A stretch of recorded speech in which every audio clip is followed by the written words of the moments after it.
Hello दोस्तों, कैसे हो आप सब लोग। Welcome to my YouTube channel SSC maths by Arpit. तो दोस्तों, आज अपन लोग RRB NTPC 2025 CBT 1 graduate level का 6 जून 2025 शिफ्ट 2 का पेपर करेंगे। इससे पहले के सारे पेपर मैंने डाल दिए, आई होप कि वो आप लोगों ने देखे होंगे। किसी भी क्वेश्चन में अगर आपको डाउट हो तो आप कमेंट करके पूछ सकते हैं। और अगर वीडियो आपको अभी तक नहीं मिली तो आप प्लेलिस्ट की लिंक दे रखी है मैंने डिस्क्रिप्शन में, वहां पे जाके चेक कर सकते हैं। पुरानी जितनी भी वीडियो है वो भी वहां पे मिल जाएगी, और आगे आने वाली वीडियो भी मैं उसी प्लेलिस्ट में डालूंगा, तो आप उसको सेव करके रख सकते हैं। चलिए फिर स्टार्ट करते हैं अपन। पहला क्वेश्चन है the mean proportional between 0.06 and 6। तो देखिए, मीन प्रोपोर्शनल क्या होता है। जैसे अगर तीन नंबर अपने पास प्रोपोर्शन में है ए बी सी, तो जो मीन प्रोपोर्शन होगा इन तीनों का वो होगा बी, और बी इज इक्वल टू होता है रूट ए सी के बराबर। तो यहां पे मीन प्रोपोर्शन आपसे पूछ रहा है, इसका मतलब बी की वैल्यू पूछ रहा है। ए की वैल्यू उसने 0.06 दे दी और सी की वैल्यू उसने 6 दे दी। तो यहां पे बस आपको कुछ भी नहीं करना, इस फॉर्मूले में वैल्यू पुट करनी है 0.06 इंटू 6। तो यहां पे आप देखिए, ये 0.06 जो है इसको मैं 6/100 लिख सकता हूं, मल्टीप्लाई 6। तो ये 6 इंटू 6 जो है वो स्क्वायर रूट से बाहर आके 6 बन जाएगा, और 100 स्क्वायर रूट से बाहर आएगा तो 10 बन जाएगा। तो ये कितना आ गया, तो ये आ गया 0.6। Option number 2। The simplified value of this. इसकी सिंप्लीफाइड वैल्यू बतानी है। तो जब कभी भी सिंप्लीफिकेशन का क्वेश्चन हो तो मेनली अपन बोर्ड मास का इस्तेमाल करते हैं। तो यहां पे आप देखिए, बोर्ड मास क्या बोलता है कि सबसे पहले आप ब्रैकेट सोल्व करो। तो ब्रैकेट क्या है, ये है। तो 30 + 3 दैट इज कितना हो गया 33। तो ये अपने पास बन गया 66 माइनस 4 इंटू 33 प्लस 40। अब ब्रैकेट यहां पे खत्म हो चुका है। तो ब्रैकेट में भी मेनली अपन ओडीएमएस परफॉर्म करते हैं, और ब्रैकेट खत्म हो गया तो अब भी अपन ओडीएमएस ही परफॉर्म करेंगे। ओ का मतलब होता है ऑफ। ऑफ का मतलब भी मल्टीप्लाई करना ही होता है, लेकिन अगर एक जगह आपको मल्टीप्लाई का साइन बना के दे रखा है और एक जगह ऑफ लिख के दे रखा है, तो आप पहले ऑफ वाला मल्टीप्लाई करेंगे। डी का मतलब डिवाइड, एम का मतलब मल्टीप्लाई, ए का मतलब एडिशन, और एस का मतलब सब्ट्रैक्शन। तो यहां पे आप देखिए, ये तीन साइन आपको दिख रहे हैं, माइनस, मल्टीप्लाई और प्लस। तो इन तीनों में जो सबसे ज्यादा प्राथमिकता है वो है मल्टीप्लाई की। तो सबसे पहले अपन मल्टीप्लाई परफॉर्म करेंगे। 4 इंटू 33 अगर आप करेंगे तो 4 3 12 की 2, एक कैरी चला गया, दैट इज 132। और आगे माइनस साइन था इसलिए ये माइनस साइन लग जाएगा। तो 66 माइनस 132 प्लस 40। तो यहां पे अब एडिशन और सब्ट्रैक्शन में बोर्ड मास तो ये बोलता है कि पहले एडिशन करो और सब्ट्रैक्शन बाद में करो। लेकिन देखिए, एडिशन और सब्ट्रैक्शन जो है उनकी प्राथमिकता जो है बराबर होती है। तो लेफ्ट टू राइट चलने पे जो पहले आए आपको उसको पहले करना है। तो यहां पे अगर मैं लेफ्ट टू राइट चलूंगा तो एडिशन और सब्ट्रैक्शन में कौन पहले आया, सब्ट्रैक्शन पहले आया। तो पहले अपन को इसको परफॉर्म करेंगे। 66 माइनस 132 अगर आप करेंगे तो कितना आ जाएगा, -66 आ जाएगा, और ये +40। तो -66 + 40 equal to -26। That is option number 1। The average of 10 observations is 40. It was realized later that an observation was misread as 34 in place of 43. Find the correct average. बोला जा रहा है कि 10 ऑब्जर्वेशन की जो एवरेज है वो 40 है, लेकिन बाद में ये रियलाइज किया गया कि एक ऑब्जर्वेशन को गलती से 34 रीड कर लिया, लेकिन असलियत में वो 43 थी। तो अपन को करेक्ट एवरेज बताना है। तो यहां पे मैं बोल सकता हूं कि नंबर अभी भी उतरे ही है, क्योंकि एक नंबर को अपन ने मिसरीड किया। तो उस नंबर को अगर मैं हटाऊंगा तो जो नंबर सही है उसको मैं उसकी जगह जोड़ूंगा। दैट मीन्स कि अभी भी मेरे पास नंबर 10 ही रहेंगे। तो यहां पे आपको कुछ भी नहीं करना, जो आपका पुराना एवरेज है उसको लिख लीजिए 40। किस नंबर को मिसरीड किया था, 34 को, तो 34 को सब्ट्रैक्ट कर दीजिए, और ओरिजिनल नंबर क्या है 43, उसको ऐड कर दीजिए। ये जो चीज है इसको आप सारे 10 लोगों में बांट दीजिए। तो देखिए, 43 में से 34 घटाएंगे तो कितना आ जाएगा, 6 और 3 9। दैट मीन्स ये बन गया 40 + 9/10। 9/10 मतलब 0.9। तो ये बन गया अपने पास 40.9। Option number 4। The ratio of the market prices of gram and p is 2:5, and the ratio of the quantities consumed by family is 4:3. Find the ratio of the expenditure on gram to p. देखिए, बोला जा रहा है कि जो market price है ग्राम और P, उसका रेशियो अपन को दे रखा है 2:5। तो ये तो हो गया ग्राम और पी, और ये हो गया मार्केट प्राइस, दैट इज 2:5। और जो क्वांटिटी कंज्यूम की जा रही है, मतलब कंजम्पशन जो है, कंजम्पशन का रेशियो अपन को दे रखा है 4:3। तो अपन से पूछ रहा है कि एक्सपेंडिचर का रेशियो क्या होगा। तो एक्सपेंडिचर इक्वल टू क्या होता है, expenditure is equal to consumption into price. जैसे कोई भी चीज अगर आप ले लीजिए, जैसे मैं बात करूं पेट्रोल की, पेट्रोल आप भराने गए, 2 लीटर पेट्रोल आपने भराया और 1 लीटर पेट्रोल की कीमत 100 रुपए, तो आपका एक्सपेंडिचर मतलब खर्चा कितना होगा, 2 × 100 दैट इज 200 रुपए। तो सेम चीज यहाँ पे कोई भी चीज हो, एक्सपेंडिचर जो है वो इक्वल टू हो जाता है consumption into market price. 1 kilo चना अगर अपन खा रहे हैं, 60 रुपए किलो चना है, तो अपना एक्सपेंडिचर कितना होगा, 1 × 60 दैट इज 60 रुपए। तो यहाँ पे मैं बोल सकता हूँ सीधा अगर आप मल्टीप्लाई कर देंगे तो एक्सपेंडिचर आ जाएगा, तो 4 दूनी 8 और 5 दिए 15। तो जो एक्सपेंडिचर का रेशियो है वो यही बन जाएगा 8:50। तो यहाँ पे देखिए अपन ने डायरेक्ट मल्टीप्लाई कैसे कर दिया। वैसे कायदे से ये डायरेक्ट मल्टीप्लाई नहीं होता, लेकिन जैसे यहाँ पे अपन जानते हैं कि अगर रेशियो को अपन को नंबर में चेंज करना है तो अपन कोई वेरिएबल ले लेते हैं। तो यहाँ पे मैंने मान लिया कि जो ग्राम का मार्केट प्राइस है वो 2x है और पी का जो मार्केट प्राइस है वो 5x है। सेम तरीके से फिर मैंने जो कंजम्पशन है उसको मान लिया कि ग्राम जो है 4y कंज्यूम किया जाता है। यहाँ पे अपन वेरिएबल अलग मान लिया क्योंकि जरूरी नहीं है कि सेम वेरिएबल हो दोनों साइड, और p जो है वो 3y कंज्यूम किया जाता है। तो अब आप देखिए एक्सपेंडिचर आपका क्या होगा, ग्राम का अगर मैं बात करूं तो वो हो जाएगा 2x × 4y that is 8xy, और p की अगर मैं बात करूं तो वो क्या हो जाएगा 5x × 3y that is 15xy। तो जब आप यहाँ पे रेशियो लेंगे तो ये xy आपके पास कैंसिल आउट हो जाएगा, इस वजह से यहाँ पे अपन डायरेक्ट उनको मल्टीप्लाई कर सकते हैं। तो रेशियो क्या आ जाएगा 8:15। The average of first 13 whole number. देखिए शुरुआती 13 होल नंबर का एवरेज अपन से पूछ रहा है। होल नंबर की अगर मैं बात करूं तो होल नंबर 0 से स्टार्ट होते हैं, 0 1 2 3 इस तरीके से। अब यहां पे अपन कहां तक जाएंगे, तो 13th होल नंबर कौन सा होगा, तो देखिए 0 उसके अलावा कितने 12 नंबर, तो 1 से लेके 12 दैट मींस 12। तो जो 13th होल नंबर होगा वो 12 के बराबर हो जाएगा। इसका एवरेज अपन से पूछ रहा है। अब आप यहां पे देखिए ये कंसेक्यूटिव इंटीजर्स है, तो जब कभी भी कंसेक्यूटिव इंटीजर्स का केस हो तो उसमें एवरेज निकालने का एक तरीका होता है। तरीका क्या, ये कितने नंबर है, टोटल 13 नंबर है, तो 13 क्या है, एक ओड नंबर है। तो जब कभी भी ओड नंबर आपके पास हो तो उसको +1 करके 2 से डिवाइड कर दीजिए, दैट इज क्या आ जाएगा 7। तो जो 7th नंबर होगा वो ही आपका एवरेज हो जाएगा। 13 की जगह अगर ये 12 होता, मतलब इवन नंबर होते, तो फिर सीधा आप 2 से डिवाइड कर देते, दैट इज 6। तो 6th नंबर ही आपका एवरेज बन जाता। लेकिन यहाँ पे टोटल 13 नंबर है, इस वजह से 7th नंबर जो होगा वो एवरेज होगा। यहाँ पे अपन ने 0 से स्टार्ट किया था, 0 को अपन को इंक्लूड करना पड़ेगा। अगर आप 0 को इंक्लूड नहीं करते और सीधा 1 से लेके 7 तक जाते हैं तो मामला गड़बड़ जाएगा। तो यहाँ पे 0 को इंक्लूड करिए, तो देखिए 0 तो एक नंबर हो गया, इसके अलावा और कितने नंबर चाहिए, 6 नंबर।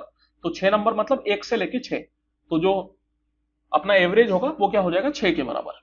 दूसरा यहाँ पे एक और तरीका आप इस्तेमाल कर सकते हो। अपन जानते हैं एवरेज होता है sum of all the numbers divide by total number, तो इन सब नंबर्स का सम आप निकाल सकते हैं। अब आप यहाँ पे देखिए सम के केस में तो 0 को आप हटा देंगे तब भी कोई फर्क नहीं पड़ेगा, क्योंकि 0 को मैं ऐड करूं ना करूं सम में कोई फर्क नहीं पड़ता। तो यहाँ 1 से लेके 12 तक ये क्या हो गए, ये नेचुरल नंबर हो गए, और नेचुरल नंबर के सम निकालने का डायरेक्ट फॉर्मूला अपन जानते हैं n × n+1/2। तो यहाँ पे n क्या हो जाएगा, तो n देखिए यहाँ पे 12 हो जाएगा। n को 13 लेने की गलती ना करें, क्योंकि ये टोटल 13 नंबर है 0 को इंक्लूड करके, लेकिन नेचुरल नंबर में 0 इंक्लूड नहीं होता। और ये जो फॉर्मूला है ये केवल आपको सम ऑफ n नेचुरल नंबर बताता है। तो n यहाँ पे 12 होएगा, तो 12 × 13/2। अब डिवाइड करेंगे टोटल नंबर से, तो टोटल कितने नंबर है, तो देखिए टोटल ये 13 नंबर है। टोटल अगर आपने 12 ले लिया तो गड़बड़ जाएगा मामला, क्योंकि ये टोटल जो है वो 0 से लेके 12 दैट इज 13 नंबर है। तो 13 से अब यहाँ पे आपको डिवाइड करना है, तो 13 से ये कैंसिल आउट हो गया, 2 से ये 6 बार, तो आंसर क्या आ गया 6 के बराबर। Ashish has 1218 with him. He divides it amongst his son Arun and Mahesh and asks them to invest it at 10% rate of interest compounded annually. देखिए बोला जा रहा है आशीष के पास 1218 रुपए, और ये पैसा उसने अरुण और महेश में बांट दिया, और बोला कि तुम उस पैसे को जो उनको मिला उसको कंपाउंड इंटरेस्ट पे 10% के हिसाब से इन्वेस्ट कर दो। फिर ये देखा गया कि अरुण और महेश को 11 साल बाद और 12 साल बाद जो अमाउंट मिला वो बराबर था, मतलब अरुण को 11 साल बाद और महेश को 12 साल बाद। तो अपन से पूछा जा रहा है कि आशीष ने महेश को कितने रुपए दिए थे। तो यहां पे मैं मान लेता हूं कि आशीष को x रुपए मिले और महेश को y रुपए मिले। तो यहाँ पे आप देखिए कंपाउंड इंटरेस्ट में अमाउंट निकालने का फॉर्मूला अपन जानते हैं, अमाउंट इक्वल टू क्या हो जाता है, प्रिंसिपल इंटू 1 + r/100 की होल पावर n। तो यहाँ पे r जो है वो रेट ऑफ इंटरेस्ट और n क्या है टाइम। तो यहाँ पे रेट ऑफ इंटरेस्ट अपन को एनुअली दे रखा है, तो यहाँ पे फिर जो अपन टाइम है वो भी ईयर में लेंगे। तो यहां पे देखिए मैं बोल सकता हूं कि अगर x रुपए इसने इन्वेस्ट किए तो प्रिंसिपल बन गया x, रेट ऑफ इंटरेस्ट अपन को दे रखी है 10%, तो 10/100, और टाइम कितना है, तो टाइम है 11 साल। यहां से ये मिल गया अमाउंट, और अमाउंट जो है वो दोनों को बराबर था। महेश का अमाउंट अगर अपन निकाले तो क्या होगा, y रुपए उसने इन्वेस्ट किए, 1 प्लस वही same rate of interest same है 10/100, और टाइम जो है वो 12 साल है, तो इन दोनों का जो अमाउंट है वो बराबर होगा। तो यहां पे आप बोलिए तो मैं बोल सकता हूं कि भैया 1 + 10/100 की होल पावर 12 है, तो इसको मैं तोड़ के क्या लिख सकता हूं, तो इसको मैं 1 + 10/100 की होल पावर 11 इंटू 1 + 10/100 लिख सकता हूं। तो ये जो सामने है आपके पास 1 + 10/100 की पावर 11, ये आपका कैंसिल आउट हो जाएगा और 1 + 10/100 आपके पास रह जाएगा। तो ये क्या बन गया आपके पास, तो ये बन गया x = y into 1 + 10/100 that is 1.1। तो अगर मैं रेशियो लूं तो रेशियो कितने का आ जाएगा, तो x/y = ये हो गया 11/10 दैट इज 11/10। तो रेशियो अपने पास बन गया 11:10 का। तो मैं बोल सकता हूं कि दोनों को जो अमाउंट दिया वो कितना हो जाएगा, टोटल 11 + 10 दैट इज 21। तो 21 की वैल्यू हो गई 1218, और अपन से पूछ रहा है कि महेश को कितना पैसा दिया, तो महेश को कितना दिया, 10 यूनिट, तो 10 यूनिट की वैल्यू अपन से पूछी जा रही है।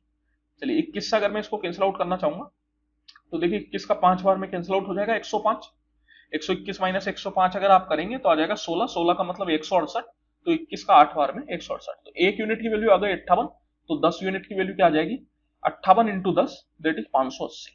तो जो महेश है उसको 580 रुपए दिए थे। One pipe can fill the tank in 9 minutes while another pipe can empty completely filled tank in 90 minutes। बोला जा रहा है कि एक पाइप किसी टैंक को 9 मिनट में भर देता है, जबकि जो दूसरा पाइप है वो पूरे भरे हुए टैंक को 90 मिनट में खाली कर देता है। तो ये जो बी पाइप है ये खाली करने का काम कर रहा है, तो इसकी जो एफिशिएंसी है उसको अपन माइनस साइन के साथ लेंगे। If both the pipes are operated together on empty tank, how long will it take to fill half of the tank. तो देखिए बोला जा रहा है कि अगर दोनों पाइप को साथ में खोल दिया जाए तो आधा टैंक भरने में कितना समय लगेगा। तो यहां पे अपन क्या करते हैं, इन दोनों का ले लेते हैं एलसीएम, एलसीएम 90 आ जाएगा। तो मैंने मान लिया कि पूरी टैंक की जो कैपेसिटी है वो है 90 लीटर। अब पाइप है उसको अगर 9 मिनट में भरता है तो हर मिनट कितना पानी डालता है, 90/9 दैट इज 10 लीटर। और अगर पाइप भी उसको 90 मिनट में खाली करता है तो हर मिनट कितना खाली करेगा, 90/90 दैट इज 1 लीटर। ये खाली करने का काम करेगा, इसलिए इसकी एफिशिएंसी को अपन माइनस साइन के साथ लेते हैं। तो ये हो गई इनकी एफिशिएंसी। अब आप देखिए दोनों पाइप को अगर साथ में खोलेंगे तो ए पाइप 1 मिनट में 10 लीटर पानी डालेगा और बी पाइप 1 मिनट में 1 लीटर निकाल देगा। तो ओवरऑल 1 मिनट में कितना पानी जाएगा, 10 - 1 दैट इज 9 लीटर पानी। तो हर मिनट 9 लीटर पानी टैंक में जाएगा। अपन को टैंक को आधा भरना है, तो मैंने 90 की कैपेसिटी मानी थी, अगर इसका आधा मैं लेऊंगा तो कितना, 45 लीटर। तो 45 लीटर कितनी देर में भर जाएगा, हर मिनट 9 लीटर जा रहा है, तो मैं बोल सकता हूं कि 5 मिनट में जो टैंक है वो पूरा भर जाएगा। 9 का 5 बार में 45 होता है, that is option number 1।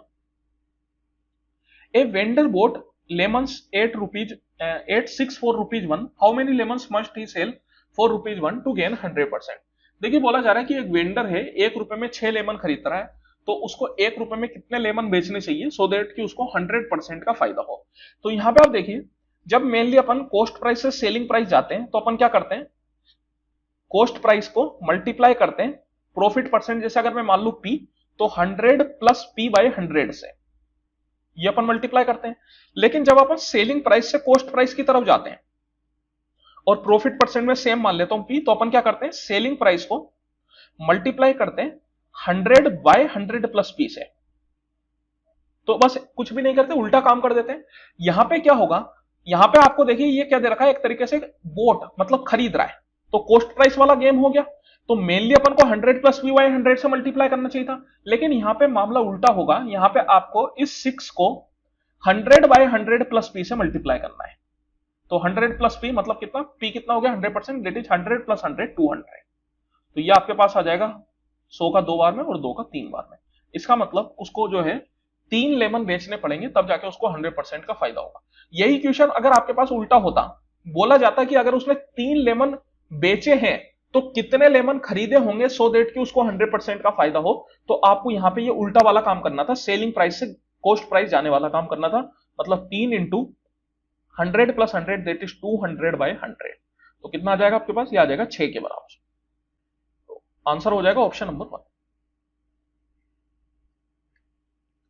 The sum of the present ages of a father and his son is 18 years more than 4 times the present age of the son. देखिए बोला जा रहा है फादर और सन की प्रेजेंट एज का जो सम है, तो फादर की एज को मैं एफ मान लेता हूं, सन की एज को मैं एस मान लेता हूं, तो ये हो गई इनकी प्रेजेंट एज।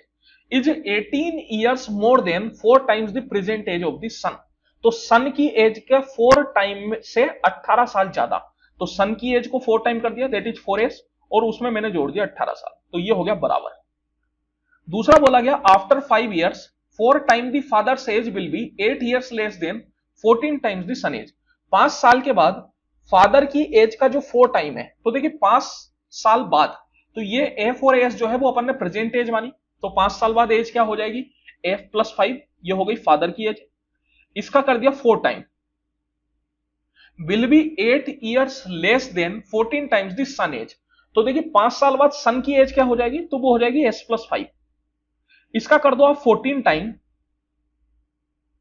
और ये जो फादर की एज है ये सन की एज से 8 साल कम है, दैट मीन्स -8, ये हो गया इक्वल।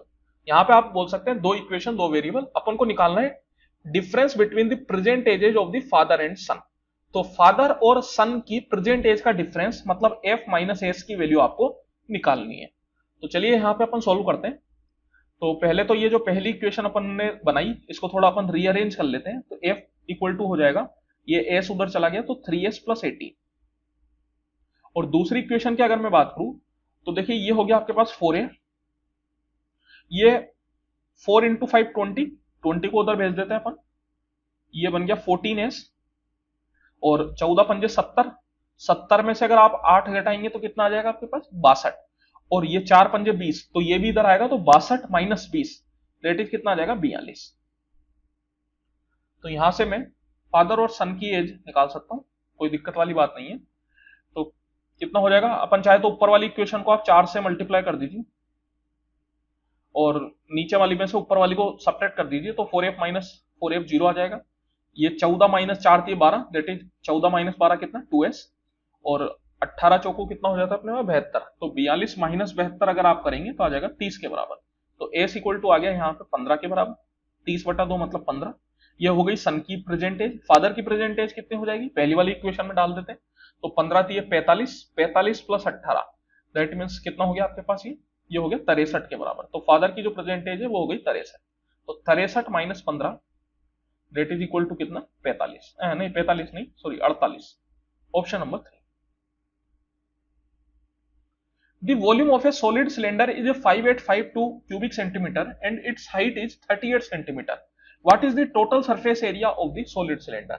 तो solid cylinder का वॉल्यूम अपन को दे रखा है और उसकी हाइट दे रखी है, टोटल सरफेस एरिया अपन से पूछा जा रहा है। अगर मैं वॉल्यूम की बात करूं तो वॉल्यूम क्या होता है पाई आर स्क्वायर एच, ये अपन को दे दिया 5852, और अपन को निकालना क्या है, अपन को निकालना है टोटल सरफेस एरिया। सिलेंडर का टोटल सरफेस एरिया क्या होता है, तो वो होता है 2 pi r into r plus h. तो अब आप यहां पे देखिए, आप चाहे तो इसको वैसे तोड़ भी सकते हैं थोड़ा, मतलब अलग अलग भी लिख सकते हैं। तो अलग अलग अगर आप लिखेंगे तो ये बनेगा 2 pi r square plus 2 pi r h, ठीक है। तो यहां पे मैं बोल सकता हूं कि अपन को रेडियस की जरूरत पड़ेगी, क्योंकि हाइट तो अपन को दे रखी है लेकिन रेडियस नहीं दे रखी। तो चलिए उसको अपन निकाल लेते हैं। तो यहां पे अगर मैं बात करूं तो पाई हो गया 22/7, रेडियस निकालनी है अपन को, हाइट अपन को दे दी 38 इक्वल टू 5852। तो यहां पे आप कैंसिल आउट तो नहीं होगा वैसे, देखिए 38 से तो 7 कैंसिल आउट नहीं हो रहा, चलिए कोई बात नहीं, सामने की साइड अपन कैंसिल आउट कर लेते हैं। 22 से मेरे हिसाब से कैंसिल आउट हो जाना चाहिए, 22 दूनी 44, 6 और 8 हो गया 14, 14 का मतलब 145, तो 22 का 6 बार में जाएगा, ये 7 बार में तो नहीं जा पाएगा, है ना, 7 बार में तो 154 हो जाता है, तो 6 बार में कितना जाएगा, 6 बार में जाएगा 6 दूनी 12 मतलब 132, तो 145 माइनस 132 दैट इज 8 और 5 13, और 6 बार में फिर से 132। अब ये 38 से जाएगा क्या, 38 का कितनी बार में हो सकता है, देखिए 30 का 8 बार में होता है 240, तो वो तो नहीं होगा, और 30 का 7 बार में हो गया 210, और 8 7 जो 56, 210 और 56, हाँ, तो मैं बोल सकता हूँ कि 38 का ये 7 बार में चला गया। तो यहां से मैं बोल सकता हूँ r square equal to 7 into 7, तो रेडियस कितनी आ गई 7 के बराबर आ गई अपने पास। अब ये अपन निकाल सकते हैं आसानी से, कोई बहुत मुश्किल काम नहीं है। तो यहाँ पे आप देखिए, सबसे पहले तो मैं क्या करता हूँ, 2 तो कॉमन ले लेता हूँ। ये जो पाई आर स्क्वायर है ये हो जाएगा अपने पास 5852 बाई एच, और एच अपन को दे रखा था कितना, एच अपन को दे रखा है 38 के बराबर, प्लस फिर ये पाई आर एच जो है ये हो जाएगा अपने पास 5852 बाय आर, और आर कितना है, आर अभी अभी अपन ने निकाला 7 के बराबर। तो यहां पे अपन इसको सोल्व कर लीजिए। देखिए 38 से ये कैंसिल आउट हो जाएगा, अभी अभी अपन ने देखा था 38 से जो है 266 अपना 7 बार में गया था, और ये 22 से कैंसिल आउट हुआ था, तो ये 38 से हो जाएगा अपने पास 7 इंटू 22, है ना। तो ये आ गया 2 इंटू 7 इंटू 22, और ये 7 से अगर आप इसको कैंसिल आउट करेंगे तो कितने बार में चल जाएगा, देखिए 7 का 8 बार में 56, 25, 7 की 21, और 7 का 6 बार में 42। तो यहाँ पे आप चाहे तो यूनिट डिजिट का भी सहारा ले सकते हैं। जैसे अगर मैं बात करूं तो 7 दूनी 14, मतलब यहाँ पे यूनिट डिजिट आया 4, यहाँ पे 6, तो 6 और 4 10, 10 का मतलब क्या आएगा 0, तो ऑप्शन नंबर 2, बिकॉज एकमात्र ऑप्शन है जिसमें यूनिट डिजिट 0 है। सिंप्लीफाई, चलिए इसको सिंप्लीफाई करना है। तो देखिए इस तरीके का सेम सवाल पहले की शिफ्ट में भी पूछा गया है। तो यहाँ पे अगर आप देखेंगे तो सबसे पहले एक्स स्क्वायर के कोफिशिएंट को अपन देखते हैं क्या वो सारे अलग अलग है क्या। तो यहाँ पे -55 है, यहाँ पे -54 है, यहाँ +54 है, और यहाँ +55 है। मतलब मैं बोल सकता हूँ कि एक्स स्क्वायर के जो कोफिशिएंट है वो चारों ऑप्शन में अलग अलग है। तो अपन केवल यहाँ पे एक्स स्क्वायर का कोफिशिएंट निकालेंगे, उससे अपना काम हो जाएगा। तो देखिए एक्स स्क्वायर का कोफिशिएंट क्या होगा, यहाँ पे अगर मैं बात करूं तो एक्स स्क्वायर क्या आएगा आपको, 5x का whole square that is 25x square.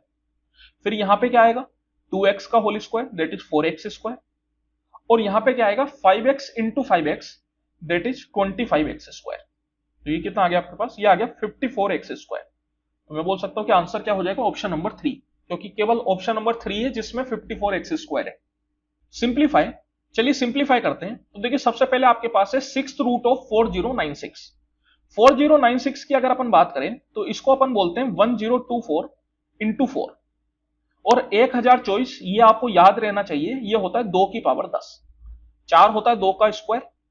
तो यहां पे मैं बोल सकता हूं क्या आ जाएगा 2 की पावर 10 प्लस 2 दैट इज 12, और इसका अपन को करना है 6th रूट। तो यहां पे अपन क्या कर रहे हैं पावर 1/6 लगा रहे हैं, तो इधर भी अपन ने पावर 1/6 लगाया, तो 6 से ये 2 बार में दैट इज 2 का स्क्वायर मतलब 4।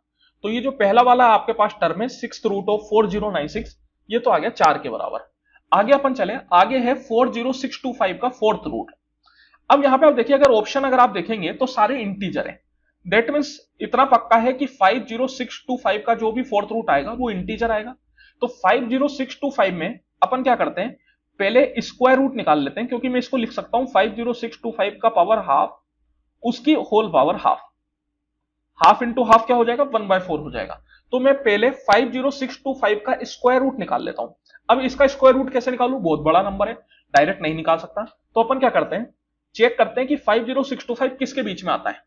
तो आप देखिए अगर मैं 400 का स्क्वायर करूं तो 400 का स्क्वायर नहीं, 400 नहीं 200, 200 का अगर मैं स्क्वायर करूं तो वो क्या आएगा, तो वो आएगा 40,000।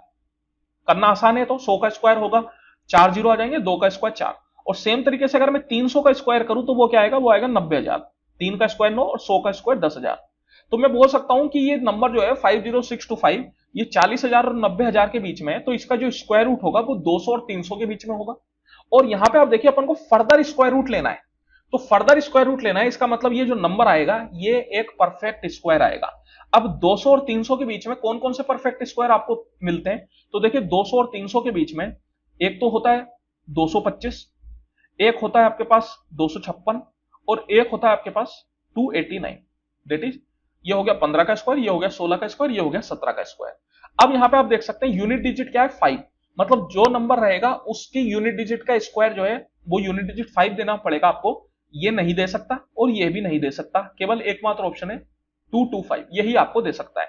मतलब ये जो अंदर वाला टर्म है ये क्या आ जाएगा, ये आ जाएगा 225। इसका करना है अपन को स्क्वायर रूट, और 225 का अगर आप स्क्वायर रूट करेंगे तो कितना आएगा 15 आएगा। तो ये आ गया आपके पास 15, इसको भी अपन ने निकाल लिया। इसको अभी अपन होल्ड पे रखते हैं, पहले इसको निकालते हैं क्योंकि स्क्वायर रूट निकालना थोड़ा आसान होता है। अब यहां पे अपन को स्क्वायर रूट निकालना है 3364 का। देखिए 3364 जो है वो किससे छोटा है, वो 3600 से छोटा है, और 3600 का स्क्वायर रूट मैं बोल सकता हूं कितना होगा, 60 होगा। 36 का 6 और 100 का 10 मतलब कितना हो गया 6 इंटू 10 दैट इज 60। तो ये 60 से कम होगा, लेकिन 50 से ज्यादा भी होगा। 50 का अगर आप स्क्वायर करेंगे तो वो क्या आएगा, 2500 आएगा। ये 50 और 60 में किसके करीब है, तो ये 60 के करीब है, मतलब ये 3600 के करीब है। दैट मीन्स कि इसका जो स्क्वायर रूट रहेगा वो 60 के करीब रहेगा। तो 60 से नीचे आपको ऐसा नंबर लेना है जिसकी यूनिट डिजिट का स्क्वायर 4 देता हो।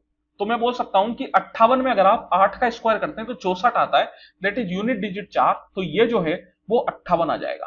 तो जो स्क्वायर रूट 3364 है ये आपके पास आ गया 58। अब यहां पे अपने पास 3 नंबर मिल गए, पहला था 4, ये दूसरा था 15 और ये तीसरा था 58। इन तीनों को अगर आप ऐड करेंगे तो कितना आएगा, तो देखिए 4 प्लस 58 हो गया 62, 62 प्लस 15 दैट इज कितना हो गया आपके पास 72 प्लस 5 मतलब 78। तो ये 78 पहुंच गया। और यहां पे अगर आप देखेंगे तो 78 से बड़ा सिर्फ और सिर्फ एकमात्र ऑप्शन है, ऑप्शन नंबर 2। दैट मीन्स कि यही अपना आंसर हो जाएगा, क्योंकि अभी तो ये इसका क्यूब रूट निकालना है और इसका क्यूब रूट देखिए अच्छा खासा होएगा। अगर मैं बात करूं 8000, तो 8000 का क्यूब रूट क्या होता है 20, और उससे ऊपर जैसे अगर आप जाएंगे 27000, 27000 का क्यूब रूट क्या होता है 30, मतलब इसका जो क्यूब रूट रहेगा वो 20 और 30 के बीच में रहेगा, बिकॉज ये नंबर जो है वो 8000 और 27000 के बीच में है। तो अगर 20 और 30 के बीच में नंबर रहेगा तो 78 में अगर मैं 20 भी जोड़ू तब भी वो 98 में पहुंच गया, और कोई भी ऑप्शन यहां पे नहीं है। और ये तो 20 से बड़ा ही होगा, ये लगभग आपके पास जो है 30 के करीब रहेगा, क्योंकि ये जो नंबर है वो 27000 के ज्यादा करीब है एज कंपेयर टू 8000। तो मैं बोल सकता हूं कि आंसर क्या हो जाएगा, option number 2 that is 105। If a square plus b square equal to 111, a into b 27, a greater than b, then find the value of this. तो यहां पे आप देखिए सबसे बढ़िया तरीका इस तरीके के क्वेश्चंस को करने के लिए हिट एंड ट्रायल मेथड होता है। अगर आप ए और बी की कोई वैल्यू सोच पाए तो उससे अच्छा कुछ भी नहीं। लेकिन इस क्वेश्चन में अगर आप देखेंगे तो ए और बी की वैल्यू नहीं सोच सकते। मेनली ए और बी की वैल्यू अपन तभी सोच सकते हैं जब इंटीजर वैल्यू उनको सपोर्ट कर रही हो। जैसे यहां पे अगर आप ए और बी 27 है तो ए और बी को क्या तोड़ सकते हैं, तो या तो आप 27 इंटू 1 लिख सकते हैं या फिर 9 इंटू 3 लिख सकते हैं। अब अगर मैं 9 का स्क्वायर करूं तो वो 81 आता है, 3 का स्क्वायर 9, 81 प्लस 9 90 आएगा। दैट मीन 111 नहीं हो रहा, तो ये तो पॉसिबल नहीं है। फिर 27 और 1 अगर आप करेंगे तो देखिए 27 का स्क्वायर बहुत बड़ा हो जाता है, तो वो कभी भी आपके पास इतना छोटा नंबर नहीं देगा, तो ये भी अपने पास पॉसिबल नहीं है। दैट मीन्स कि दोनों पॉसिबिलिटी अगर चली गई तो इसका मतलब ये हुआ कि ए और बी की मैं डायरेक्ट वैल्यू नहीं सोच सकता। तो फिर इसको अपन कैसे करें, तो यहां पे आप देखिए ए माइनस बी बाय ए प्लस बी आपको निकालना है। ए माइनस बी का होल स्क्वायर की अगर मैं बात करूं तो वो क्या होता है, तो वो होता है a square plus b square minus 2ab। यहां पे आप देखिए a square plus b square आपको 111 दे रखा है और ए बी आपको 27 दे रखा है, तो ये हो गया 2 इंटू 27। तो ये क्या हो गया, ये हो गया 111 माइनस 54। 111 में से अगर आप 54 घटाएंगे तो कितना आ जाएगा आपके पास, तो कितना हो जाएगा 46 प्लस 11 दैट इज 57। तो ये आ गया आपके पास 57 के बराबर। तो ये मैं बोल सकता हूं कि a माइनस बी अगर मेरे को निकालना है तो a माइनस बी क्या हो जाएगा, वो हो जाएगा √57। यहां पे माइनस नहीं होगा क्योंकि a जो है वो अपन को b से बड़ा दे रखा है, इस वजह से a माइनस बी जो है वो पॉजिटिव रहेगा। तो a माइनस बी को आप √57 ही लेंगे, माइनस साइन वाला नहीं लेंगे। तो मैं बोल सकता हूं कि ऊपर में जो है √57 आएगा और एकमात्र ऑप्शन है जिसमें √57 है, दैट इज ऑप्शन नंबर 2। तो यही अपना आंसर हो जाएगा। वैसे a प्लस बी निकालना भी कोई मुश्किल नहीं है, उसको भी आप आसानी से निकाल सकते हो। सेम तरीका लगाना है, a प्लस बी का whole square equal to a square plus b square plus 2ab। A square plus b square आपके पास दे रखा है 111 और 2 into a b that is 27। तो 27 दूनी 54, 54 और 111 अगर आप ऐड करेंगे तो 165 आ जाएगा। और ए प्लस बी अगर आप देखेंगे तो ए प्लस बी क्या आ जाएगा, वो आ जाएगा √165। तो यहां पे जब आप इसको डिवाइड करेंगे तो √57 by √165 that is option number 2। Surendra has 102 litre of oil A and 224 litre of oil B. He fills a number of identical containers with the two types of oil in a manner that each container has only one type of oil and all the containers are completely filled। देखिए बोला जा रहा है कि सुरेंद्र के पास ए type का 102 litre oil है और बी टाइप का 224 लीटर ऑयल है, और उसको इस ऑयल को छोटे छोटे कंटेनर्स में भरना है, लेकिन इस तरीके से भरना है कि कोई भी कंटेनर आधा खाली ना रहे, मतलब जो भी कंटेनर बने वो पूरे भरे, और अपन को उस कंटेनर का मैक्सिमम वॉल्यूम लेना है। तो यहां पे आप देखिए अपन को ऐसा नंबर लेना पड़ेगा जो इन दोनों को पूरी तरीके से डिवाइड भी कर दे, साथ ही साथ वो बड़े से बड़ा नंबर हो, मतलब बड़े से बड़ा नंबर जो इन दोनों नंबर्स को पूरी तरीके से डिवाइड कर दे, उसको अपन क्या बोलते हैं, उसको अपन एचसीएफ बोलते हैं।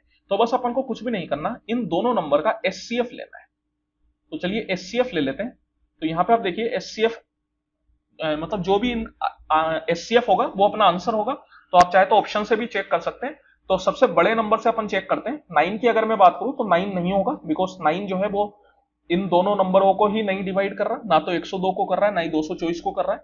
8 की अगर मैं बात करूं तो देखिए 8 भी अपना आंसर नहीं हो पाएगा, बिकॉज 8 एकम 8 और 22 बचा, तो 22 जो है वो 8 से डिवाइड नहीं होता। तो आंसर क्या हो जाएगा, 2 हो जाएगा, बिकॉज 2 जो है वो इन दोनों नंबरों को डिवाइड कर रहा है। इसका मतलब ये हुआ कि मुझे 2-2 लीटर के कंटेनर लेने पड़ेंगे, तब जाके ऑयल ए के भी जितने भी कंटेनर बनेंगे वो सारे फुल भरेंगे, और ऑयल बी के भी जितने भी कंटेनर बनेंगे वो सारे फुल भरेंगे। अगर आपसे पूछा जाता कि कितने कंटेनर बनेंगे दोनों के, तो देखिए यहाँ पे ऑयल ए के कितने बनेंगे, एक कंटेनर का जो वॉल्यूम है वो 2 लीटर है, टोटल अपने पास 102 लीटर ऑयल है, तो 102/2 दैट इज कितना, 51 कंटेनर, और 224/2 अगर आप करेंगे तो ये कितना आ जाएगा, ये आ जाएगा 112।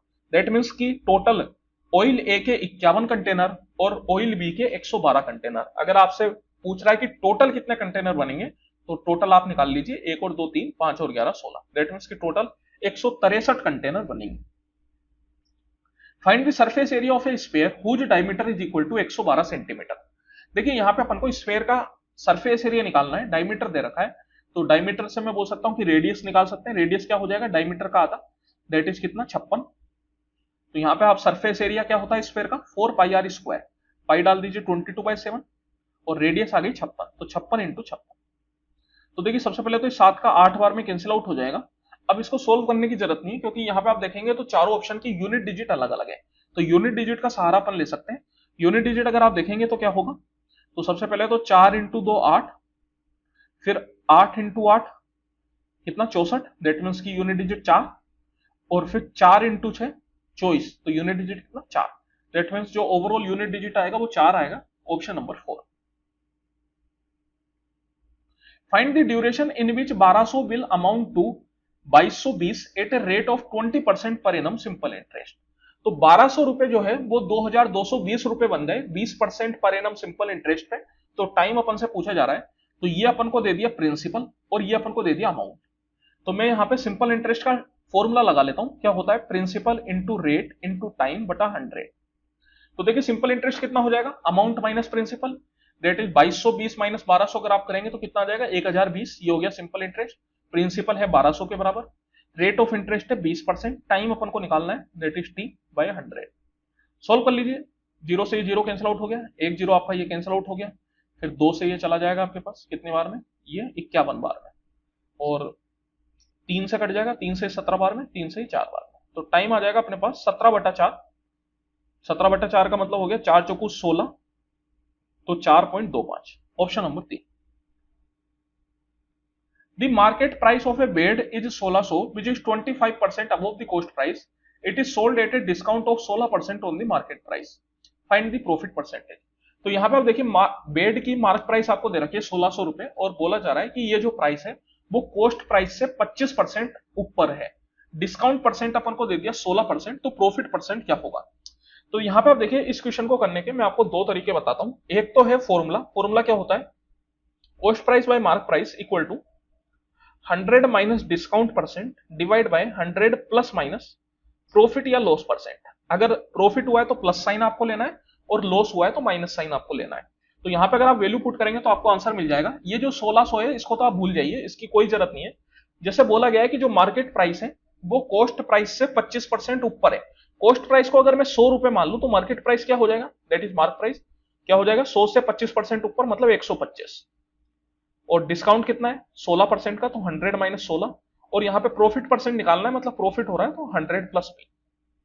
सोल्व कर लीजिए आप, 25 से ये 4 बार में, 25 से 5 बार में, क्रॉस मल्टीप्लाई अगर आप करेंगे तो सबसे पहले अपन चाहे तो इसको भी कैंसिल आउट कर सकते हैं। देखिए 4 से 25 बार में और 4 से 4 बार में, तो 25 माइनस 4 21 हो जाएगा। तो ये हो गया 100 plus p equal to 5 into 21 that is 105। तो प्रॉफिट परसेंट आ गया आपके पास 5%, तो 5% का प्रॉफिट हुआ है। ये तो हुआ एक तरीका। दूसरा तरीका क्या, यहां पे आप देखिए अपन करते क्या है, कोस्ट प्राइस से सबसे पहले मार्क प्राइस पे जाते हैं। मार्क प्राइस क्या है 25% ऊपर, मतलब मैंने प्लस 25% किया, फिर मार्क प्राइस पे डिस्काउंट दिया, और डिस्काउंट देने के बाद जो वैल्यू निकल के आती है वो आती है सेलिंग प्राइस। तो मार्क प्राइस से सेलिंग प्राइस जाने के लिए अपन ने कितना डिस्काउंट दिया 16% का, दैट इज माइनस 16%। अगर मैं सीधा कॉस्ट प्राइस से सेलिंग प्राइस पे जाता हूं तो उसको अपन क्या बोलते हैं, उसको अपन बोलते हैं प्रॉफिट परसेंट। मतलब अगर सेलिंग प्राइस ज्यादा है कॉस्ट प्राइस से तो प्रॉफिट परसेंट, और अगर कम है तो लॉस परसेंट। दैट मीन्स ये हुआ कि यहां पे मैं सक्सेसिव इंक्रीज या डिक्रीज का फॉर्मूला लगा सकता हूं। तो सीधा फॉर्मूला आप लगा लीजिए, x1 plus x two plus x1 x2 बटा 100%। x1 और x2 जो है वो उनके साइन के साथ आएंगे, अगर प्लस इंक्रीज हुआ है तो प्लस साइन और डिक्रीज हुआ है तो माइनस साइन। तो ये हो गया अपने पास 25, ये हो गया -16, ये हो गया 25 इंटू -16 बटा 100। देखिए 25 का 4 बार में और 4 का 4 बार में, तो 25 माइनस 16 कितना आ गया, ये आ गया आपके पास 9, और 9 माइनस 4 क्या आ गया 5। दैट मीन्स ओवरऑल 5% का प्रॉफिट है। प्लस साइन के साथ आ रहा है मतलब प्रॉफिट हुआ है, अगर ये माइनस साइन के साथ आता तो फिर कहते हैं अपन लॉस हुआ है। Let AB and CD be two parallel lines and PQ be a transversal such that PQ intersect AB at the point R and CD at the point S respectively। चलिए ठीक है, AB और CD parallel line ले लेते हैं अपन। तो ये हो गई AB और ये हो गई CD।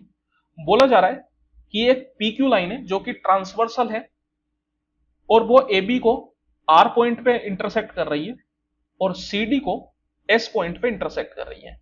एंगल BRP, तो यहां पे P पॉइंट के बारे में क्या बोला, PQ, हाँ PQ भी है ट्रांसवर्सल, तो ये P होगा और ये होगा अपना Q। तो बोला गया एंगल BRP मतलब ये वाला जो एंगल है ये है आपके पास 2x plus 13 degree. Angle DSP मतलब ये वाला एंगल, ये है आपके पास 3x माइनस 22 डिग्री। तो आपसे एंगल CSP पूछ रहा है, CSP मतलब कौन सा एंगल हो जाएगा, ये वाला एंगल, ये वाला एंगल आपसे पूछा जा रहा है। तो यहां पे आप देखिए सबसे पहले x की वैल्यू अपन को निकालनी है। तो अपन जानते हैं कि जब कभी भी दो पैरेलल लाइन हो तो ये वाला जो एंगल होगा वो ये वाला एंगल, ये दोनों एंगल बराबर होते हैं हमेशा। तो मैं बोल सकता हूं कि जो 2x प्लस 13 है वो इक्वल टू हो जाएगा आपके पास 3x माइनस 22 के बराबर। तो 3x माइनस 2x हो गया x और 13 प्लस 22 ये आपके पास हो गया 35। तो x आ गया 35 डिग्री। अब आपसे पूछ रहा है CSP, तो ये जो CSP होगा ये क्या हो जाएगा, ये हो जाएगा 180 माइनस एंगल DSP, क्योंकि पूरी जो कोई भी स्ट्रेट लाइन हो वो हमेशा किसी भी पॉइंट पे 180 डिग्री का एंगल बनाती है। तो ये जो पॉइंट एस है इस पे ये लाइन 180 डिग्री का एंगल बनाएगी। तो मैं बोल सकता हूं कि अगर ये CSP निकालना है तो 180 minus DSP that is 3x minus 22। 3x minus 22 कितना हो जाएगा, x को अगर आप 35 डालेंगे तो 3 इंटू 35 दैट इज हो गया 105। 105 माइनस 22 अगर आप करते हैं तो कितना हो जाता है अपने पास 82, नहीं 83, 83 है ना। तो 180 में से अगर आप 83 सब्ट्रैक्ट करेंगे तो ये आपके पास आ जाएगा 97 degree. Option number 3। A man has to cover a distance of 753 km in 12 hours. If he covers 2/3 of this distance in 2/3 of the time, then what should his speed be to cover the remaining distance in the time left? बोला जा रहा है कि एक आदमी जो है वो 12 घंटे में 753 किलोमीटर का डिस्टेंस तय कर सकता है। 2/3 डिस्टेंस कवर करने में उसको 2/3 टाइम लग गया, तो बाकी जो रिमेनिंग डिस्टेंस है उसको रिमेनिंग टाइम में कवर करने के लिए उसके पास क्या स्पीड होनी चाहिए। तो यहां पे आप देखिए 2/3 डिस्टेंस उसका कवर हो चुका है, तो अब रिमेनिंग डिस्टेंस कितना बच गया, 1/3 का आएगा 753 का। तो 753 का हो गया 1/3, ये हो गया अपना डिस्टेंस। और टाइम की अगर मैं बात करूं तो 2/3 टाइम उसको लग चुका है, तो अब रिमेनिंग टाइम कितना बचा है 1/3, और 1/3 किसका 12 का, क्योंकि टोटल डिस्टेंस जो है वो 12 घंटे में उसको तय करना है। तो यहाँ पे स्पीड आपको निकालनी है, ये 1/3 तो आपका कैंसिल आउट हो गया, 753/12 आप कर लीजिए सीधा। तो 12 का 6 बार में 72, 72 का मतलब हो गया 33, तो 12 दूनी 24, 24 का मतलब कितना हो गया 6 और 3 9, 90। ठीक है, तो ये आ गया अपने पास 62.75। Option number 4। Manjeet's salary is 10,000 per month. He spent 6,000 on house rent and 3,000 on bills, and the rest of the amount is his monthly saving. देखिए बोला जा रहा है कि मंजीत की सैलरी 10,000 रुपए महीना है, इसमें से वो 6,000 रुपए हाउस रेंट और 3,000 रुपए बिल्स के ऊपर खर्च कर देता है। तो टोटल खर्चा कितना करता है 6,000 प्लस 3,000 मतलब 9,000 रुपए वो खर्च करता है। बाकी बचा हुआ जो है वो उसकी मंथली सेविंग है। तो मंथली सेविंग कितनी हो गई 10,000 माइनस 9,000, क्योंकि 9,000 उसका खर्चा है, दैट इज 1,000 रुपए, ये उसकी हो गई मंथली सेविंग। हर महीने वो 1,000 रुपए बचाता है। अपन से पूछा जा रहा है find his saving in a year if in the month of his birthday he spent all his monthly saving on birthday celebration. तो उसकी ईयरली सेविंग कितनी होगी, लेकिन साथ ही साथ बोला जा रहा है कि जो बर्थडे वाला मंथ है उसमें वो सारी सेविंग को बर्थडे सेलिब्रेशन पे खर्च कर देता है। तो देखिए अपन जानते हैं कि बर्थडे साल में एक ही बार आ सकता है, मतलब कोई ना कोई एक महीना ही ऐसा होगा जिसमें वो सेविंग पूरी खर्च कर देगा। बाकी जो 11 महीने हैं उसमें तो सेविंग करेगा ही करेगा। तो मैं बोल सकता हूं कि 11 महीने में वो कितनी सेविंग कर लेगा, 11 इंटू 1000 दैट इज 11,000। तो ये हो गई उसकी yearly saving, option number 4। Which of the following numbers is divisible by 41? इनमें से कौन सा नंबर 41 से डिविजिबल है, ये अपन से पूछा जा रहा है। तो यहाँ पे अगर आप देखेंगे तो 41 से डिवाइड का जो डिविजिबिलिटी रूल है वो सोचना बड़ा मुश्किल हो जाता है, क्योंकि 41 एक प्राइम नंबर है। अगर ये प्राइम नंबर नहीं हो कि कंपोजिट नंबर होता तो कंपोजिट नंबर का डिविजिबिलिटी रूल आप आसानी से सोच सकते हो। उसके लिए आप क्या करते हो, उस नंबर को उसके दो कोफैक्टर्स में तोड़ते हो जो कि आपस में को प्राइम हो। लेकिन यहाँ पे 41 क्या है, प्राइम नंबर है। प्राइम नंबर का डिविजिबिलिटी रूल हो सकता है 41 का कोई रूल होगा, लेकिन अब इतने कितने रूल अपन याद करेंगे, पॉसिबल नहीं है ना। दैट्स वाई यहाँ पे अपन डायरेक्ट डिवाइड करेंगे। तो चलिए 41 से डिवाइड करते हैं। सबसे पहले इस नंबर को मैंने 41 से डिवाइड करा, तो देखिए 41 का एक बार में हो जाएगा 41। 79 माइनस 41 अगर करेंगे तो 9 में से 1 गया 8, 7 में 4 गया 3, मतलब 38। 38 का मतलब हो गया 289। 389 41 का कितनी बार में जा सकता है 389? तो देखिए 6 बार में जाएगा, 6 से ज्यादा बार में तो नहीं जाएगा। 6 बार में कितना होता है, 6 कम सॉरी 6 बार में नहीं, कितना आ रहा था 389, 9 बार में, 9 बार में जाएगा। 9 एकम 9, 9 चौको 36, तो हो गया 369। लेकिन ये तो आया था 389। 389 माइनस 369 अगर आप करेंगे तो 20, 20 का मतलब हो गया 205। और 41 का 5 बार में जो है वो 205 होता है। मतलब ये पहला ही नंबर जो है वो 41 से डिवाइड हो रहा है, तो बाकी को चेक करने की कोई जरूरत ही नहीं है। यहाँ पे अपनी किस्मत अच्छी थी कि पहला वाला ही ऑप्शन आ गया, अगर नहीं आता तो फिर बाकी को भी अपन को चेक करना पड़ता। The area of a rectangle increases by 8 meter square if its length is increased by 5 meter and breadth is decreased by 7 meter। बोला जा रहा है कि रेक्टेंगल का एरिया 8 मीटर स्क्वायर बढ़ जाता है अगर उसकी लेंथ को 5 मीटर बढ़ाया जाए और ब्रेथ को 7 मीटर घटाया जाए। तो यहाँ पे मैं क्या करता हूँ, ब्रेथ को एल, लेंथ को एल मान लेता हूँ, ब्रेथ को बी मान लेता हूँ। तो यहाँ पे आप देखिए लेंथ को अपन ने 5 मीटर बढ़ाया मतलब एल प्लस 5, और ब्रेथ को अपन ने 7 मीटर घटाया मतलब बी माइनस 7। ये हो गया area. Area is equal to length into breadth. तो जो एरिया है वो 8 मीटर स्क्वायर बढ़ा, तो ओरिजिनल एरिया क्या रहा होगा, l into b that is length into breadth, मतलब एल बी। तो एल बी जो है वो 8 मीटर बढ़ गया, तो एल बी प्लस 8, ये हो गया अपना इक्वेशन। फिर बोल रहा है कि यदि लेंथ को 5 मीटर घटाया जाए और ब्रेथ को 8 मीटर बढ़ाया जाए तो एरिया जो है वो 33 मीटर स्क्वायर बढ़ जाता है। तो इस बार क्या हो रहा है, लेंथ को 5 मीटर घटा दिया और ब्रेथ को 8 मीटर बढ़ा दिया, तो जो एरिया है वो 33 स्क्वायर मीटर बढ़ा, मतलब एल बी प्लस 33। तो अपन से ओरिजिनल रेक्टेंगल का पेरीमीटर, ओरिजिनल रेक्टेंगल का पेरीमीटर क्या हो जाएगा, 2 टाइम्स लेंथ प्लस ब्रेथ। ये अपन से पूछा जा रहा है। चलिए अब यहां पे आप देख सकते हैं बहुत ही अच्छी खासी इक्वेशन हो गई। वैसे उतनी घबराने की बात नहीं है, क्योंकि यहाँ पे दोनों side l b cancel out हो जाएगा। अगर आप इसको खोलते हैं तो एल बी, फिर ये क्या खुलेगा 5b माइनस 7l, तो प्लस 5b माइनस 7l, और 7 पंजे 35 मतलब माइनस 35 इक्वल टू हो जाएगा एल बी प्लस 8। तो मैं बोल सकता हूं कि एल बी अपना दोनों साइड कैंसिल आउट हो गया। और सेम तरीके से नीचे भी अगर आप देखेंगे तो l B minus 5b plus 8l और 8 पंजे 40 equal to l b plus 33। तो यहां भी एल बी जो है वो कैंसिल आउट हो गया। अब यहां अगर आप देखेंगे तो पहली इक्वेशन और दूसरी इक्वेशन को अगर आप ऐड करते हैं तो ये प्लस 5b और माइनस 5b ये आपके पास कैंसिल आउट हो जाएगा। 8l माइनस 7l हो गया l के बराबर, माइनस 40 और माइनस 35 को अगर आप ऐड करेंगे तो ये आ जाएगा माइनस 75, और 33 और 8 को अगर आप ऐड करेंगे तो ये आ जाएगा 41 के बराबर। एल इक्वल टू क्या आ गया 41 बटा प्लस 75, दैट क्या 5 और 1 6, 7 और 4 11, 116। ये हो गया लेंथ। तो ब्रेथ अगर आपको निकालना है तो इन दोनों में से किसी भी इक्वेशन में आप एल की वैल्यू डाल दीजिए, आपको ब्रेथ मिल जाएगी। पहली वाली में डाल देते हैं चलिए। तो ये आ गया आपके पास 5b माइनस 7l, तो 7 इंटू 116 अगर मैं करूं तो कितना आएगा, 7 6 जा 42 की 2, 4 कैरी चला गया, 7 और 4 11 की 1 कैरी चला गया, that is 812 minus 35 equal to 8। तो यहां से b अपन को निकालना है। चलिए ठीक है, ये माइनस 812 अगर आप उधर भेजेंगे तो 8 प्लस 812 हो जाएगा 820, और ये 35 उधर भेजेंगे तो 820 प्लस 35 855, तो 855 बटा 5। तो कितना आ गया, 5 का एक बार में, 5 का 7 बार में 35 और एक बार में, तो ब्रेथ आ गई 171। तो ये आ गया 2 टाइम्स 116 प्लस 171, तो कितना हो गया 6 और 1 7, और 7 और 1 8, 1 1 2, 2 इंटू 287। तो चाहे तो आप यूनिट डिजिट से कर सकते हैं, वैसे यूनिट डिजिट 4 आनी चाहिए, तो यही आंसर हो जाएगा, that is 574। Mister W travelled 370 kilometre, 390 kilometre and 720 kilometre at speeds of 37, 5 and 8 kilometre per hour respectively, find his average speed.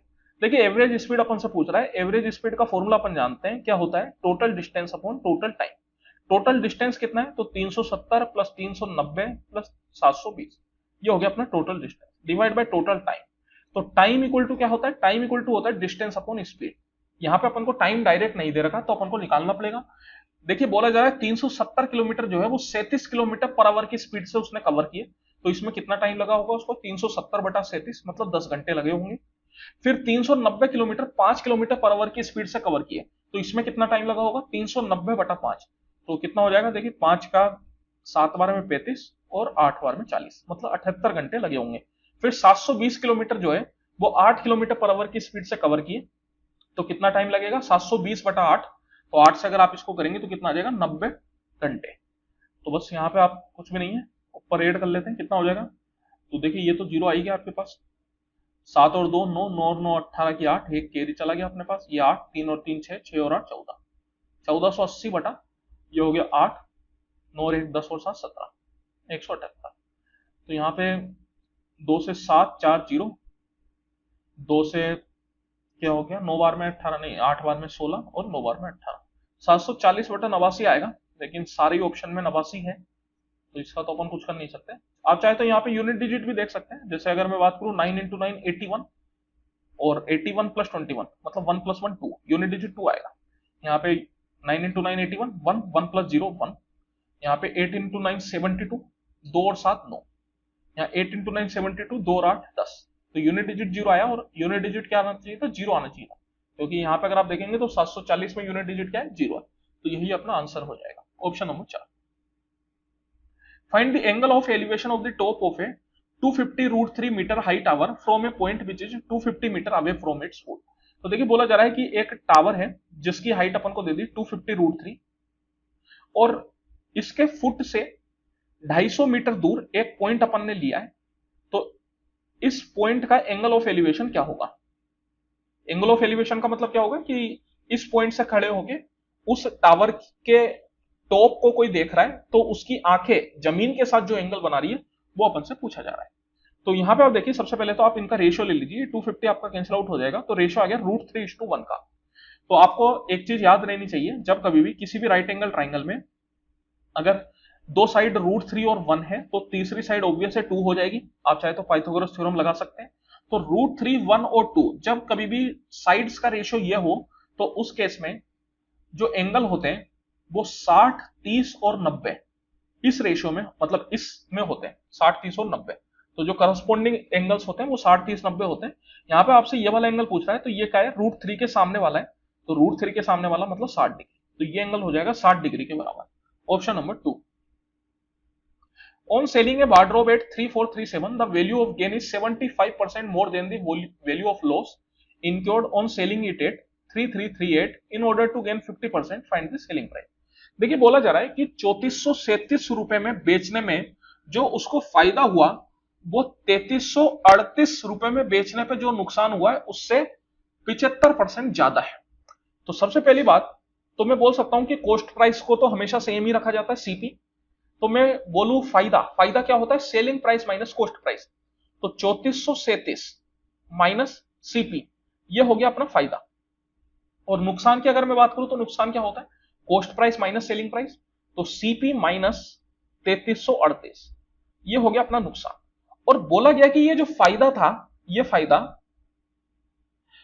ये इस नुकसान से 75% ज्यादा था। 75% का मतलब क्या होता है, 75% का मतलब हो गया 3/4।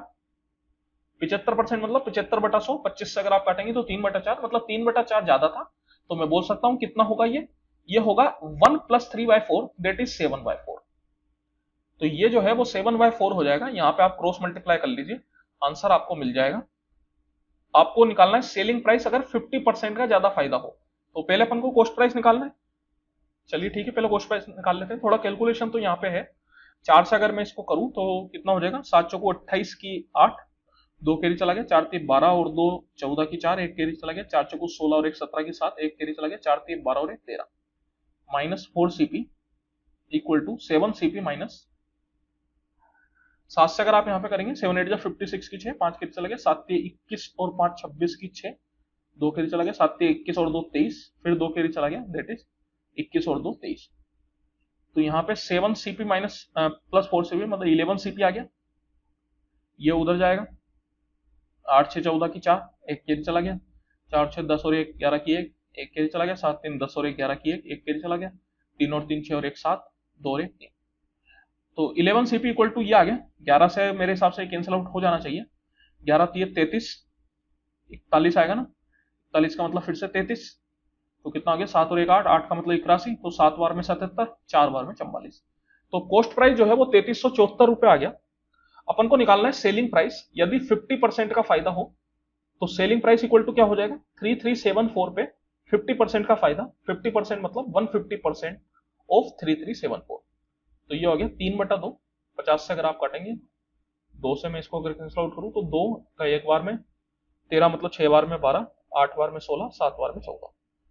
तो यहाँ पे अपन चाहे तो यूनिट डिजिट इस्तेमाल कर सकते हैं, 7 की 21 मतलब 1 आएगा, तो unit digit that is option number 1। Factorise the polynomial into product of two quadratic polynomials. तो यहाँ पे अपन देखिए इसको फैक्टराइज अपन को करना है, और ये जो ऑप्शन आपको दे रखे हैं इस ऑप्शन से अपन चेक कर सकते हैं।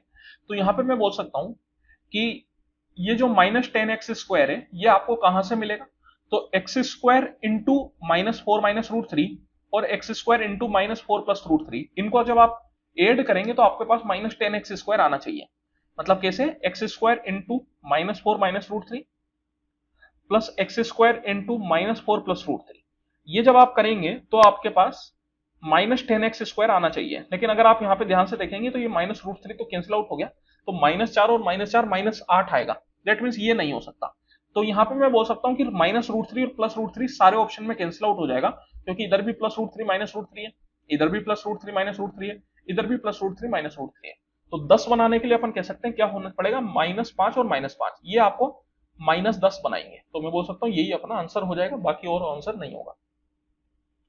Pipe A can fill a tank in 18 minutes while pipe B can empty the completely filled tank in 27 minutes। देखिए एक पाइप ए है जो कि टैंक को 18 मिनट में भर देता है, और एक पाइप बी है जो कि टैंक को 27 मिनट में खाली कर देता है। बोला जा रहा है initially pipe A is open and after 6 minute pipe B is also open. शुरुआत में पाइप ए को ओपन किया गया, फिर 6 मिनट के बाद पाइप बी को भी ओपन कर दिया गया। तो in how much time will the remaining tank be completely filled. तो अपन से पूछा जा रहा है कि पाइप बी को जब अपन ने ओपन किया तो उससे कितना टाइम में टैंक को भर दिया जाएगा। तो यहाँ पे अपन क्या करते हैं, सबसे पहले इनका एलसीएम ले लेते हैं। 18 और 27 का अगर आप एलसीएम लेंगे तो कितना आ जाएगा, 54 आ जाएगा। मैंने मान लिया कि 54 लीटर का एक टैंक है, 18 मिनट में ए पाइप उसको पूरा भर देता है, तो हर मिनट कितना पानी डालेगा, 54/18 दैट इज 3 लीटर। और बी पाइप कितना पानी डालेगा, निकालेगा, पाइप बी जो है वो निकालने का काम कर रहा है, तो 54/27 मतलब 2 लीटर, ये निकालने का काम कर रहा है। इस वजह से इसकी एफिशिएंसी को मैं माइनस साइन के साथ लेता हूं। अब आप यहाँ पे देखिए अपन ने शुरुआत में पाइप ए को खोला गया, और पाइप ए के 6 मिनट बाद पाइप बी आया, मतलब 6 मिनट तक केवल पाइप ए। तो 6 मिनट में पाइप ए कितना पानी डालेगा, हर मिनट 3 लीटर पानी डालता है, तो 6 × 18 लीटर, मतलब 18 लीटर पानी उसमें डल गया। तो अब टैंक कितना बचा, तो 54 - 18 में कर लूं कितना आएगा, 54 - 18 अगर आप करेंगे तो 18 × 3 = 54 होता है ना, मतलब 18 दूनी 36, तो ये आ जाएगा 36 के बराबर। इसका मतलब अभी 36 लीटर का टैंक और भरना है। अब पाइप बी भी खुल गया। अब आप यहाँ पे देखिए हर मिनट 3 लीटर पानी जाएगा और 2 लीटर निकलेगा, तो ओवरऑल कितना पानी जाएगा उसमें, 3 - 2 1 लीटर। हर मिनट 1 लीटर पानी जा रहा है, 36 लीटर पानी भरना है, तो कितनी देर में भर जाएगा, 36/1 दैट इज इक्वल टू 36, मतलब मैं बोल सकता हूं 36 मिनट में। अगर पूछा जाता कि पूरा टैंक कितनी देर में भर जाएगा शुरू से लेकर आखिरी तक, तो अपन बोल सकते थे कि 18 + 36, सॉरी 18 + 36 नहीं, 6 + 36, क्योंकि शुरुआत में पाइप ए को 6 मिनट खोला गया, तो 6 + 36 दैट इज 42 मिनट। लेकिन अपन से पूछा जा रहा है कि पाइप बी जब खुला उससे कितनी देर लगेगी, तो उससे जो है वो 36 मिनट लगेगी। 2% of 50% of A number is what percentage of that number.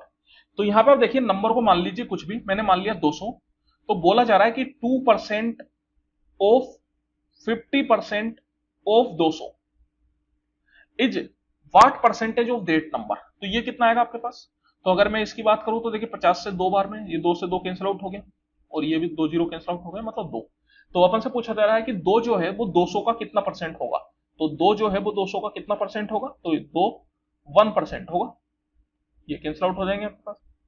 ठीक है, तो 1%, option number 3। The mode of the observation is, यहां पे अपन को मोड बताना है। अपन जानते हैं मोड ऐसा नंबर होता है जो सबसे ज्यादा बार आया हो। तो यहाँ पे कौन सा नंबर सबसे ज्यादा बार आया है। अब देखिए आपको कंफ्यूज होने की जरूरत नहीं है, जो ऑप्शन अपन को दे रखे हैं उन्हीं ऑप्शन में अपन चेक करते हैं। जैसे मैं यहाँ पे लूं 4 को अगर मैं देखूंगा तो एक बार, बस एक ही बार आया है, ये तो बहुत ही कम बार आया है, तो ये तो वैसे ही नहीं हो सकता। 7 की अगर मैं बात करूं तो 1 2, ये भी 2 ही बार आया है। फिर 3 की अगर मैं बात करूं तो देखिए 1 2 3 4 5 6 7, ये 7 बार आया है। और अगर आप 8 की बात करेंगे तो 1 2, बस ये भी 2 ही बार आया है। तो सबसे ज्यादा बार नंबर कौन सा है, 3 आया है, तो यही अपना आंसर हो जाएगा। The mode and median of a data set is 89.7 and 32 respectively. What is the mean of the data set? Use empirical formula. तो देखिए यहां पे अपन को एम्पिरिकल फॉर्मूला इस्तेमाल करना है। एम्पिरिकल फॉर्मूला क्या होता है, mode equal to 3 median minus 2 mean. तो यहां पे आप देखिए मोड अपन को दे रखा है 89.7, मीडियन आपको दे रखा है 32 और मीन आपसे पूछ रहा है, तो एक्स मान लेते हैं अपन। तो यहां पे मैं बोल सकता हूं 2x इक्वल टू कितना हो जाएगा, 32 है, ये कितना हो गया आपके पास 96, और ये 89.7 इधर आएगा, तो 96 माइनस 89.7, तो ये हो गया आपके पास 6.3। तो x से अगर आप इसको काटेंगे तो 3.15, दैट मीन्स ऑप्शन नंबर 4, यही आपके पास आंसर हो जाएगा। चलिए इसी के साथ समय समाप्ति की घोषणा। आई होप कि आप लोगों को मजा आया होगा। देखिए यहाँ पे क्वेश्चंस बहुत ज्यादा रिपीट हो रहे हैं। अगर आप देखेंगे पिछले पेपर अगर आपने सॉल्व किए तो लगभग 10 क्वेश्चन ऐसे हैं जो हर शिफ्ट में रिपीट होते हैं। तो यहाँ पे हो सकता है आपको थोड़ा बोर लगता हो क्योंकि बहुत ज्यादा क्वेश्चंस रिपीट हो रहे हैं, तो अब इसमें मैं कुछ कर नहीं सकता। आप जो क्वेश्चन रिपीट हो उसको आप स्किप करते जाइए, सो दैट कि आपका भी टाइम बचेगा। चलिए फिर मिलते हैं अपन अगली वीडियो में, तब तक के लिए बहुत बहुत धन्यवाद।